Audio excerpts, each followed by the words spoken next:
Bonjour et bienvenue dans votre émission mensuelle préférée Introduction Art, qui vous présente aujourd'hui Fatou Traoré, la fondatrice de Africom.net, le premier moteur de recherche dédié aux échanges commerciaux entre l'Afrique et l'Europe.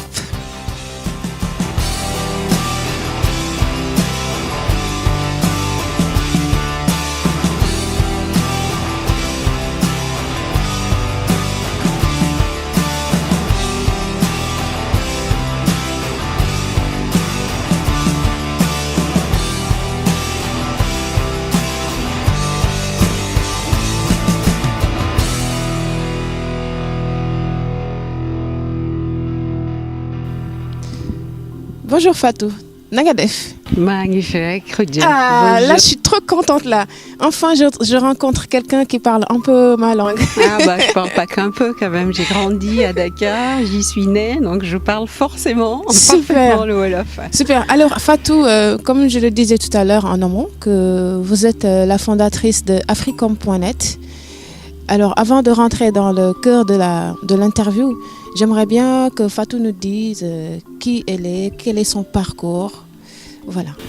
Alors, Fatou Traoré, fondatrice d'Africom, comme tu viens de le dire.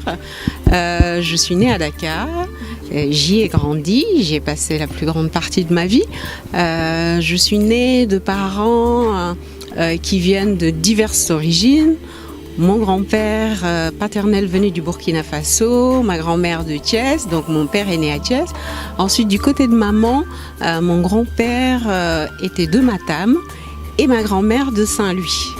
Et ma mère est née à Saint-Louis également. Donc, ça fait une multitude d'origines qui explique en fait pourquoi je suis ouverte et sensible au reste du monde.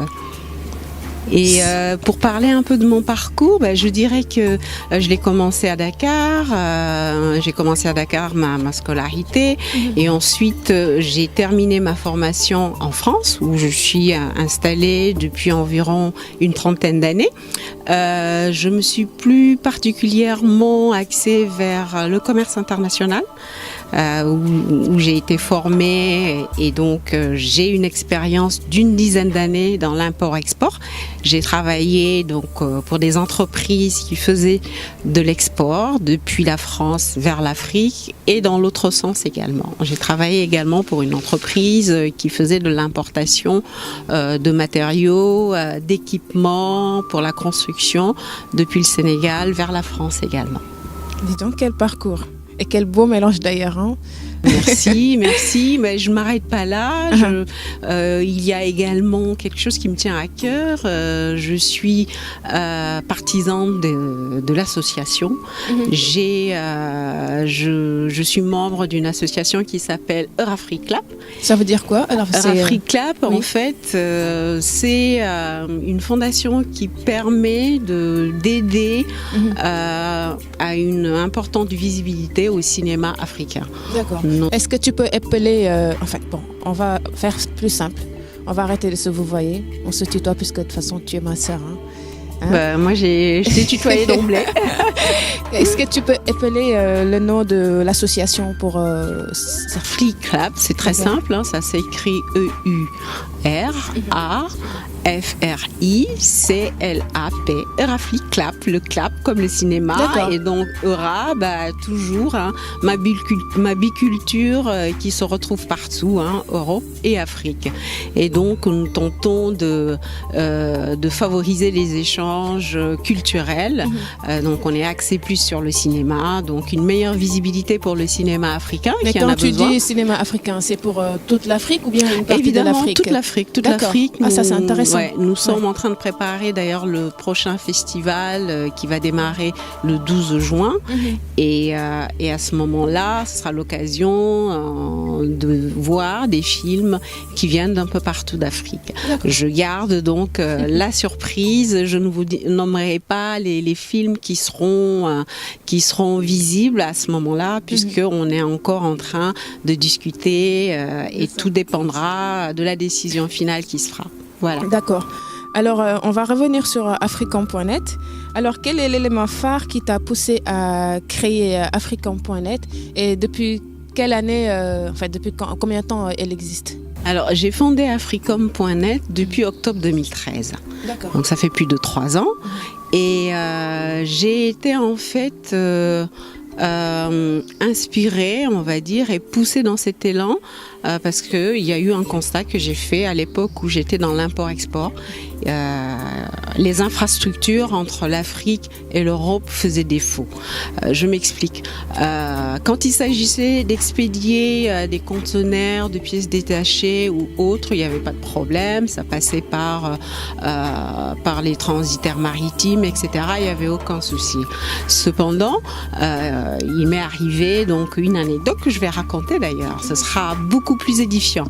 À l'époque où je travaillais pour l'Afrique, un directeur d'usine à l'Afrique m'a tout simplement demandé si je ne pouvais pas acheter une robe de mariée pour sa fille. D'accord. Tout simplement. Elle avait vu cette robe à la télé et donc elle en rêvait, elle la voulait pour son mariage et donc on m'a demandé de trouver cette robe-là. Chose que j'ai faite une fois rentrée en France et donc j'ai pu expédier la robe avec des pièces détachées. C'est pas très glamour, J'espère qu'elle n'a pas taché. mais comme elle était assez volumineuse dans un gros carton, il était évident que le transport aérien reviendrait trop cher.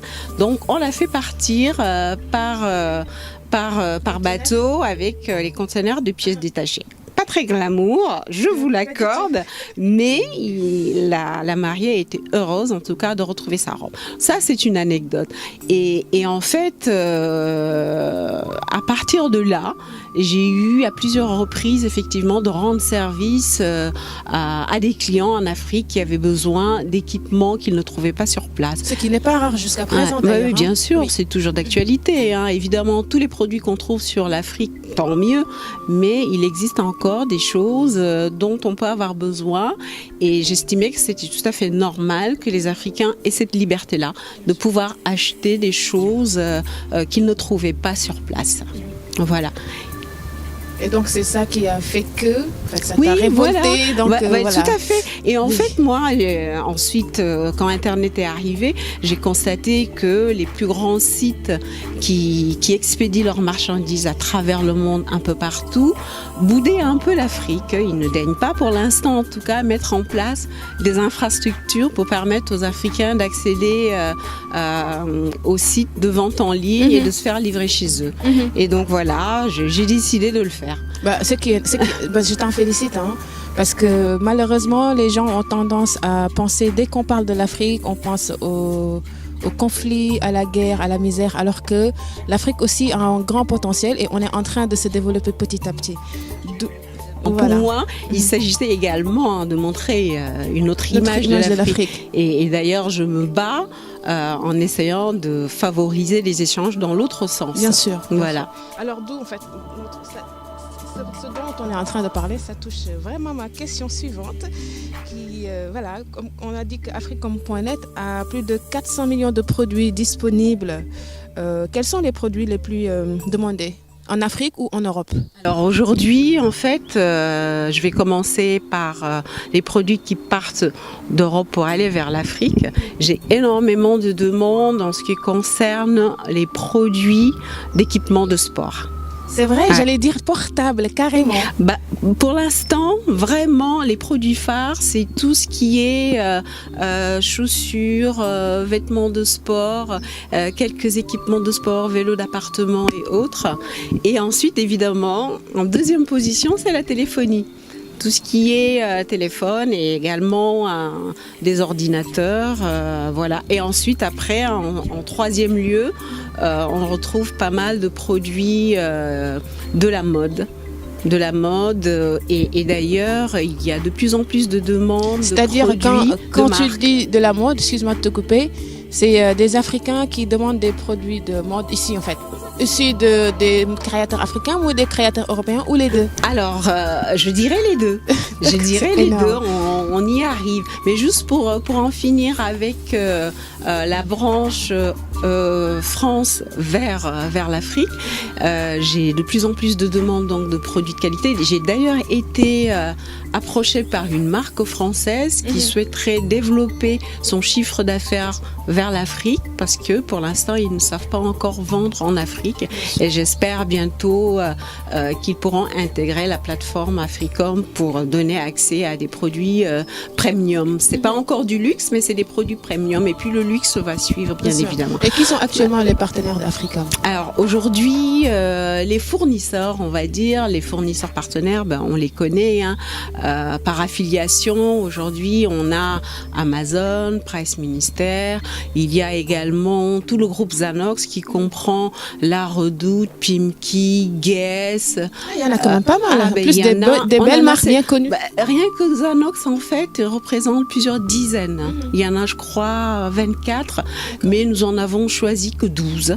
On a sélectionné ces 12 sites-là parce que c'est ce qui correspond et répond le plus à la demande africaine. Et dans l'autre sens, parce que je ne me voyais pas inonder, on va dire, l'Afrique avec des produits occidentaux sans pour autant permettre aux Africains à leur tour de vendre des produits en Occident.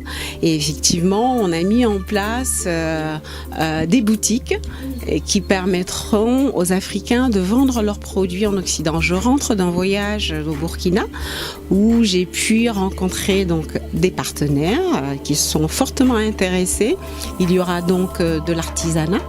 Il y aura des produits de mode également et petit à petit, Africom va offrir, si vous voulez, à la population européenne des produits made in Africa. Et ça me tient particulièrement à cœur. J'en suis vraiment ravie parce qu'il y a tellement de belles choses à faire découvrir et encore une fois ce sera une opportunité de montrer une autre image de l'Afrique. Non seulement de montrer une autre image de l'Afrique, mais je sais qu'il y a beaucoup de demandes au niveau de l'Europe en fait, qui s'intéressent peut-être aux produits africains, mais si c'est un Africain, il y a pas de problème, il y aura la tante ou la sœur qui peut t'envoyer ce dont on a besoin qui vient du continent, mais si c'est l'Occident qui connaît pas forcément un Africain sur place, alors là c'est juste une bonne initiative en tout cas pour permettre aux uns et aux autres de faire un commerce, un échange équitable. Alors Fatou, ma tablette va pas me lâcher là, c'est pas le moment. Hein. Ah non, je rigole. Alors en fait, Africom.net a un large panel de paiement en Europe. Je cite carte bancaire, PayPal, virement bancaire et autres. Et étant donné que malheureusement dans le continent, on n'a pas forcément, tout le monde n'a pas forcément les moyens de payer par carte ou de faire un virement. Est-ce que Africom a mis en place un mode de paiement qui va permettre ou qui va faciliter à mes compatriotes qui sont dans le continent et qui voudraient acheter des produits venant d'Europe? Qu'est-ce que vous avez fait pour les aider là-dessus? Alors évidemment, le taux de bancarisation en Afrique est très faible. Ce serait une erreur de ne pas en tenir compte. Nous avons mis en place des points relais. Au niveau de ces points relais-là, mes compatriotes vont pouvoir payer cash. Dans un premier temps, ils vont pouvoir payer cash leurs marchandises et donc les recevoir au niveau de ces mêmes points relais. Ça, c'est un premier point. Le deuxième point, il y a également le mobile payment qui s'est beaucoup développé en Afrique. Ce qui veut dire tout simplement paiement avec son crédit téléphone. Ça, c'est quelque chose qui est pratiqué en Afrique depuis bientôt une dizaine d'années. C'est pas ce qu'on appelle par exemple le Wari au Sénégal, bien c'est pas le même système. Ça pourrait être ça, mais c'est tout simplement en fait des opérateurs techniques auprès desquels nous sommes partenaires et qui vont permettre à nos clients de payer via leur crédit téléphone. Voilà. Donc voilà, ce sont vraiment les deux moyens de paiement qui se sont réellement adaptés à la population africaine aujourd'hui. D'accord. Vu que, je ne fais pas de favoritisme, mais vu que je suis sénégalaise, il est légitime que je demande à Fatou, est-ce que tu peux donner l'adresse d'un point de vente à Dakar ou quelque part au Sénégal ou quelqu'un qui voudrait acheter un truc? Alors je vais en citer deux. Le premier, ça va être au Cap Ouest, qui est au Virage. D'accord. L'hôtel Cap Ouest est à côté de la plage. À côté de la plage. Il y a également un deuxième point relais qui se trouve à Dalifort. D'accord. Qui est en fait au niveau d'une agence immobilière de gestion immobilière et de construction qui s'appelle les Maçons du Fouta. Ils sont également partenaires. Et évidemment, des points relais, aujourd'hui, on en a au Burkina, à Ouaga. C'est ce que j'allais te Bobo. demander d'ailleurs. Ah oui, à Ouagadougou, à Bobo. On en a également en Côte d'Ivoire. On en a à Bamako. Et puis petit à petit, en fait, nous essayons de tisser notre toile au travers de tout le continent africain pour enfin libérer l'e-commerce, que tout le monde puisse y accéder. Je crois que e-commerce est déjà libre, grâce à toi. Mais il y a quand même ces frontières là, oui. Qui sont là. Oui. Il y a des barrières. C'est pas Mais simple. tu as quand même pensé à tout en fait. Et ça, c'est franchement magnifique. Alors Fatou, on va passer à la deuxième partie de l'émission. En fait, le concept, c'est que j'ai fait le sondage parmi les internautes, plus précisément sur Facebook, des gens qui me suivent, qui suivent Introduction A. Et j'en ai choisi 3 personnes qui ont regardé le concept de e-commerce d'Africom.net et qui t'ont posé des questions. Voilà. La première, elle s'appelle Abibatou Ndiaye. Elle est du Sénégal, Bac +2 en licence et comptable finance, jeune entrepreneur. Elle dit d'abord qu'elle te félicite et bravo pour l'initiative. Et par ailleurs, sa question est de savoir pourquoi tu as décidé d'entreprendre du jour au lendemain alors que tu étais salarié depuis plus d'une dizaine d'années. Elle pose la question dans le sens où elle dit qu'en Afrique, c'est ceux qui n'ont pas de travail qui entreprennent, mais pas ceux qui ont déjà du travail. Donc, elle est étonnée. Voilà. Abi, voilà. Elle va te répondre, je crois, Fatou. Alors, c'est vrai qu'en Afrique, tout le monde entreprend. Tout le monde entreprend. Nos parents, nos mères sont des entrepreneurs depuis longtemps. Tout le monde entreprend. C'est beaucoup dans l'informel, mais le fait d'entreprendre, c'est quelque chose de totalement inné en Afrique. Pourquoi je me suis lancée alors qu'effectivement j'aurais pu me contenter d'une situation de salarié tranquillement, tout simplement parce que ça ne me ressemble pas. Ça ne me ressemble pas. J'ai toujours nourri en fait l'espoir de faire quelque chose pour mon pays. Surtout qui t'appartient, dont tu seras ta propre chef. Voilà, j'ai toujours nourri l'espoir de participer d'une manière modeste, mais bon, à ma manière, en tout cas au développement de l'Afrique. Et ensuite, ce que j'ai appris sur le terrain, en travaillant pour de multiples entreprises, je me suis dit à un moment, pourquoi ne pas le faire pour moi-même, tout c'est déjà de l'expérience acquise. Voilà.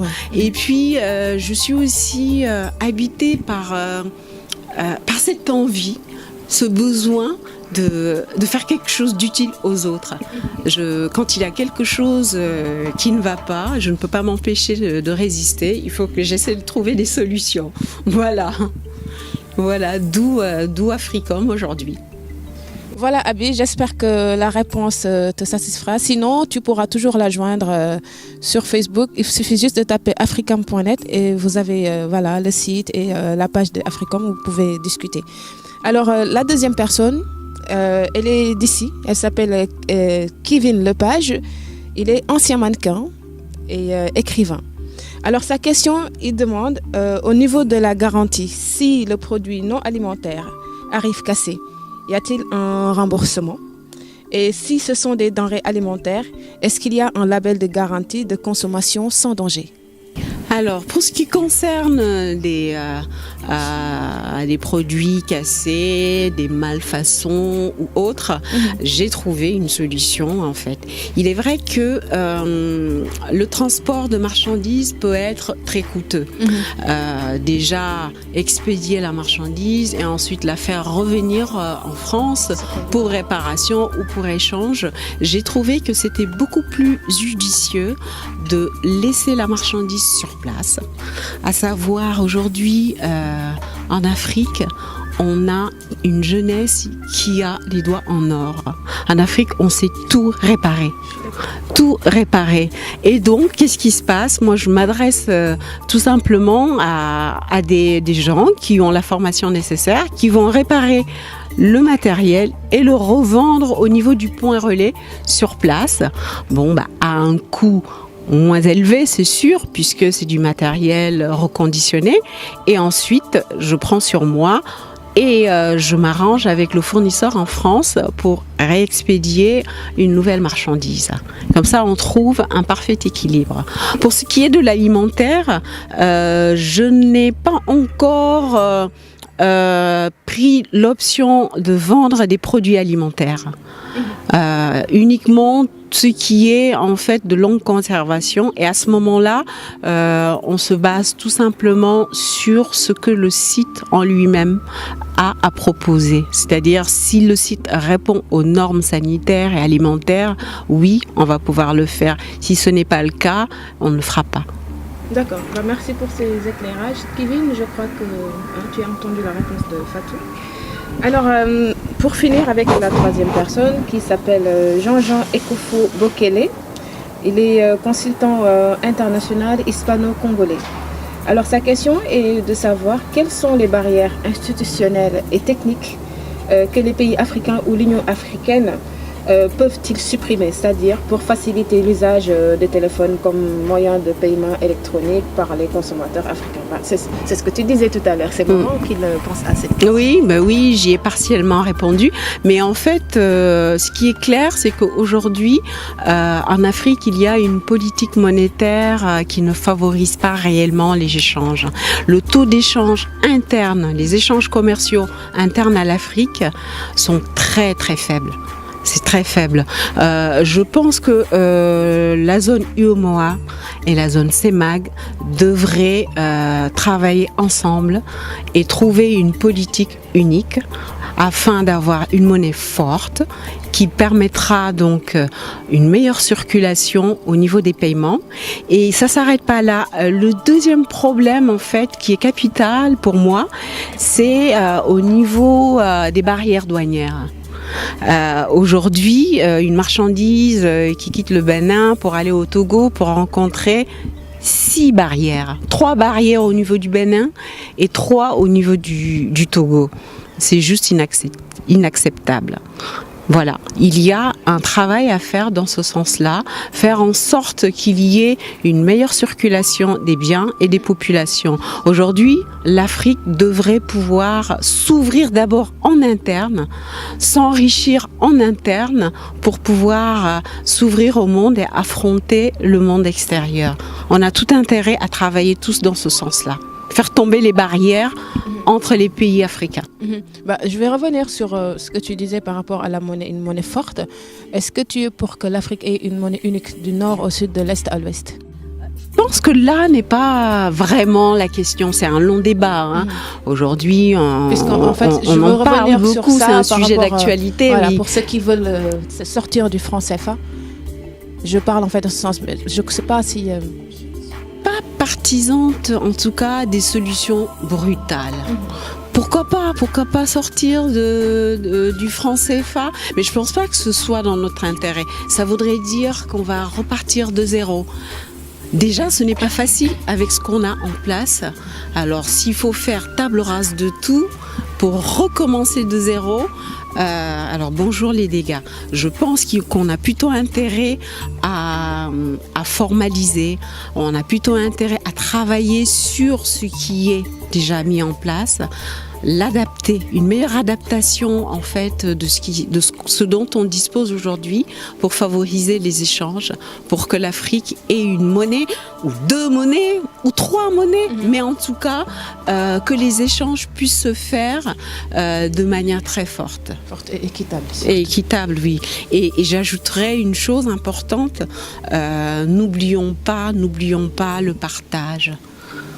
Il y a un déséquilibre énorme entre les riches et les pauvres. Et ce déséquilibre-là, il n'est pas juste entre l'Afrique et l'Occident, il est partout. Il est ici en Occident, il est également en Afrique. Nous avons beaucoup à faire à ce niveau-là pour justement permettre à tous d'accéder aux richesses et que chacun puisse en jouir.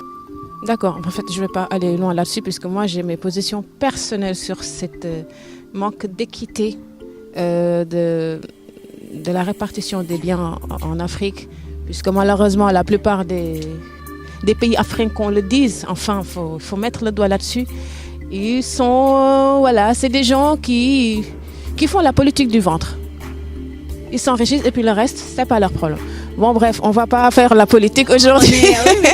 Mais c'est quand même lié parce que Africain, voilà, justement, on se retrouve à parler d'économie. Mais parce que tout est lié plus ou moins en fait indirectement toutes les deux, aussi. oui, Voilà. toutes les deux, on y est sensible, hein, forcément. Voilà. Hein. Donc Fatou, avant de te laisser, je voudrais savoir les objectifs de Africom.net. C'est quoi ces objectifs à la fin? Alors aujourd'hui, Africom.net souhaite ouvrir 10 points relais dans chaque capitale d'Afrique. C'est un projet ambitieux. Africom.net recherche des partenaires en Afrique. Toutes les personnes qui ont un savoir-faire, qui ont des produits de qualité, qui souhaitent les exporter vers la France, la Belgique, peuvent s'adresser à nous pour que nous puissions mettre leurs produits en ligne pour leur permettre d'exporter. Nous recherchons également des jeunes à qui il faut donner leur chance, qui souhaiteraient devenir partenaires en jouant le rôle d'agents commerciaux sur le territoire africain, des jeunes qui vont trouver de la clientèle et permettre à Africom de grandir et plus tard de créer des emplois. Ça, c'est mon objectif, créer des emplois en Afrique, créer des emplois en France également. Mon rêve serait qu'un jour il y ait une ligne de chemin de fer qui partirait du Maroc en Afrique du Sud, de Djibouti à Dakar, quelque chose qui permettrait et faciliterait la circulation des biens et la circulation des hommes. Ce serait une sorte de colonne vertébrale depuis laquelle il y aura diverses lignes de chemin de fer qui pourront partir de part et d'autre. Ce sera, je pense, pour moi, une manière de préserver la terre, de faire baisser la consommation de tout ce qui est produit nocif à notre planète. Voilà, moi je rêve d'une Afrique comme ça. Je rêve d'une Afrique où les jeunes, un jour, qui prendront le relais, seront capables de ne pas commettre les erreurs qu'ont commis les aînés. De prendre le plus grand pour venir... Exactement. Et moi, je nourris un grand espoir au niveau de nos jeunes. Je pense qu'aujourd'hui, nos jeunes sont sensibles à beaucoup de choses. Ils entreprennent. Il y a beaucoup d'entrepreneurs jeunes. Ils font beaucoup de choses. Ils sont sensibles à l'écologie également. Ça, c'est formidable. Et je pense que ces jeunes-là pourront mettre en place des politiques qui permettront à l'Afrique de briller et de pouvoir s'épanouir, permettre à l'Afrique d'être nourricière et d'être encore plus belle et encore plus grande. Voilà le rêve que je nourris aujourd'hui. Mais je vais ajouter quand même, Oui. je rêve, mais bon, je garde les pieds sur terre. Aujourd'hui, l'Afrique est le nouvel Eldorado. Ça, je confirme à 10 000%. Il ne se passe pas une semaine en France sans qu'on ne parle de forums pour les startups, de forums vers l'Afrique, etc.